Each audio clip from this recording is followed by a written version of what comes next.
आपण मैंने देखिपे वर्तमान लोअर पीएमजी रे आज तृतीय दिन में शिक्षक मानकर धारणा आरंभ हो सारी आम ये भिडटी कला बेले सका 8टा समय थिला किसी टेक्निकल प्रोब्लेम जो आम भिडटी अपलोड करें ना तेणु दुखित शीत काकर को सह्य करिकी वर्तमान 3 दिन हो गला शिक्षक माने लोअर पीएमजी राजरास्ता विधानसभा चलुची विधानसभा बंद होंतु कौन समाधान पंथा वर्तमान सुधा बाहर ना आपण मैंने देखिपे शिक्षक मानकर अवस्था शिक्षक माने किभली टंबू पारी तले शीत काकर निजर प्राप्य दाबी को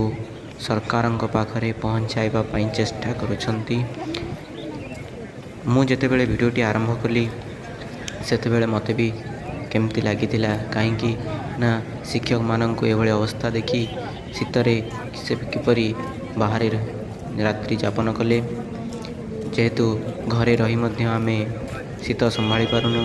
से किपरि संभाଳିले यह मो मन में प्रश्न उकी मारिथिला। तो सरकार जल्दी शीघ्र सेमानंकर कथा को सेमानंकर दाबी को विचार करंतु यह ही सरकार पाखरे मोर मध्य विनती। तो तृतीय दिन में आसी पहुँची सारी आपण मैंने को वीडियोटी भल लगी लाइक कमेंट शेयर सब्सक्राइब करने को भूलिए नहीं। जय जगन्नाथ।